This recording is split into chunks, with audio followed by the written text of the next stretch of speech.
തുടരുന്നത് morning vibes നമുക്ക് കാണാം. ഇപ്പോൾ എറണാകുളം ശിവകുമാർ ഗജവീരത എത്തി തയ്യാറാവുകയാണ്. രാവിലെ ഈ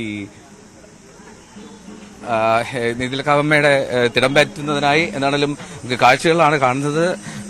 ആനയെ ഒരുക്കുന്നു, അതിനുള്ള തയ്യാറെടുപ്പൊക്കെ നടത്തുകയാണ്. എന്നാലും ഇത് 5ാം വട്ടമാണ് ശിവകുമാറിന്റെ തിടമ്പേറ്റിൽ എന്നാണ് മനസ്സിലാക്കുന്നത്. എന്നാലും നമുക്ക് ഈ പൂരവിശേഷങ്ങളൊക്കെ നമുക്ക് ഇവരോടൊക്കെ തന്നെ ചോദിക്കാലോ. നമസ്കാരം ചേട്ടാ, ഇത് നമ്മള് പേര് സുല്ലേട്ടൻ അല്ലേ? രജീഷ്. ഇത് കുറ്റൂർ ഈ നെയ്തലക്കാവ് ക്ഷേത്രത്തിലെ ഭരണസമിതിയിലുള്ള സെക്രട്ടറി. അപ്പൊ എത്ര മണിക്ക് നമ്മൾ ആരംഭിക്കും? ഇവിടുന്ന് ഒരു 8 മണിക്ക് ഇവിടുന്ന് ഇറങ്ങണം. എന്നാലും നമുക്ക് ഈ വീര് വഴി പോയി നേരെ പട്രാക്കിൽ നിന്ന് നമ്മള് തിരുവമ്പാടി വഴി നേരെ റൗണ്ട് ചുറ്റിയിട്ട് വേണം വരാൻ. നമ്മുടെ ആ ഗണപതി ഒരു റോഡ് സൈഡിൽ കണ്ടിട്ട് അവിടെ വന്ന് നമ്മളൊരു മേളത്തോട് കൂടിയിട്ട് നമ്മൾ അവിടെ കയറും. അപ്പൊ നാളത്തെ പരിപാടിയിൽ എന്തൊക്കെയാ, ഘടകപൂരത്തിൽ എന്തൊക്കെയാ പ്രധാനമായിട്ടുള്ള കരുതി വെച്ചിരിക്കുന്നത്? പ്രധാനമായി കരുതി വെക്കാന്ന് പറഞ്ഞാൽ നാളെ ഒരു പ്രത്യേകത തെച്ചിട്ടോ രാമചന്ദ്രനാണ് ഇവിടുന്ന് എഴുന്നള്ളിച്ച് പോണത്. ഇന്ന് ശിവകുമാറാണ്. നാളെ ഇവിടുന്ന് പതിവ് പോലെ തന്നെ ഈ 8 മണി തന്നെയാണ് സമയം നമ്മള്. കാരണം നാളെ ഒത്തിരി ക്രൗഡ് ഉണ്ടാവും, ഇന്നും ക്രൗഡ് ഉണ്ടാവും. അപ്പൊ നമുക്ക് അവിടെ എത്തിപ്പെടാൻ കുറച്ച് സമയമുണ്ട്. കഴിഞ്ഞ പ്രാവശ്യം കറക്റ്റ് നമുക്ക് 11 മണിയാണ് സമയം. അവിടെ പൂരം 11 ആനയായിട്ട് ചേരേണ്ട സമയം.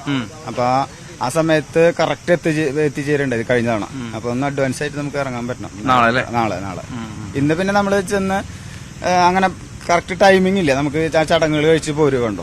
ഈ മേളം 1.5 മണിക്കൂർ മേളം കഴിഞ്ഞിട്ട് നമുക്ക് ഉള്ളിൽ പ്രവേശിച്ച് അതിന്റെ ഉള്ളില് ഒരു ചടങ്ങുകളുണ്ട്. അത് കഴിഞ്ഞ് നമ്മൾ തെക്കേ ഗോപുര നടവഴി പുറത്തേക്ക് ഇറങ്ങി പിന്നെ അവിടെ ഒരു ചെറിയ മേളത്തോടുകൂടി അവസാനിക്കുകയും ചെയ്യാം. അപ്പൊ അത് ഏകദേശം ഒരു 12:30 ഒക്കെ ആവും കഴിയുമ്പോൾ. അതിനങ്ങനെ കൃത്യസമയം ഇല്ല. നമ്മളവിടെ ചെന്ന് മേളം ഈ ചടങ്ങുകൾ കഴിഞ്ഞനുസരിച്ചാണ് വരിക അതിന്റെ പരിപാടികൾ. ഈ രാമനെ എല്ലാ കഴിഞ്ഞ 5 വർഷമായി തോന്നുന്നു ഇപ്പൊ ശിവകുമാർ അല്ലേ? ശിവകുമാർ 4-ാമത്തെ വർഷമാണ് ഇപ്പൊ. 4-ാമത്തെ വർഷമാണ്. ഈ രാമന്റെ ഒരുപാട് ആരാധകരും ഫോളോവേഴ്സും ഒക്കെ ഉണ്ടല്ലോ. അപ്പോ നാളെ എന്തായാലും രാമനാണ് തിരുച്ചിക്കോട്ട് രാമൻ തന്നെ എത്തുക അല്ലെ? നാളെ ഇവിടെ രാമൻ ലാൻഡ് ചെയ്യുമ്പോൾ തന്നെ ഇവിടെ ആൾക്കാർ ഫാൻസും ക്രൗഡായിരിക്കും. കാരണം കഴിഞ്ഞ പ്രാവശ്യം അങ്ങനെ തന്നെ ഉണ്ടായത്. ആ എൻട്രി ഇവിടെ വന്ന് വണ്ടി വരുന്നതോട് കൂടി ആകെ മീഡിയാസും ഫുള്ള് ഇങ്ങോട്ട് കവറായി. ഞങ്ങളും ഇത്ര പ്രതീക്ഷിച്ചില്ല. അതുപോലെ തന്നെ വഴിയിലും ഫുള്ള് ടൈറ്റ് ആയിരുന്നു. അപ്പൊ അങ്ങനെയാണ് അത്. പിന്നെ രാമന്റെ വേറെ ലെവലാണ്. അപ്പൊ എത്ര മണിക്ക് ഇപ്പൊ ഉടനെ ആരംഭിക്കല്ലേ? അപ്പൊ അവിടെ ചടങ്ങുകൾ നടക്കുന്നുണ്ട്. ഇനിയിപ്പോ തലകെട്ട് കിട്ടാ ബാക്കി പരിപാടികൾ കഴിഞ്ഞാണ് ഇറങ്ങും. ഒരു പ്രദക്ഷിണം കഴിഞ്ഞ് അങ്ങനെ കോലം കയറ്റിയാ നമ്മൾ ഇറങ്ങായി. വേറെ okay, thank you so much. അപ്പൊ കാണാം.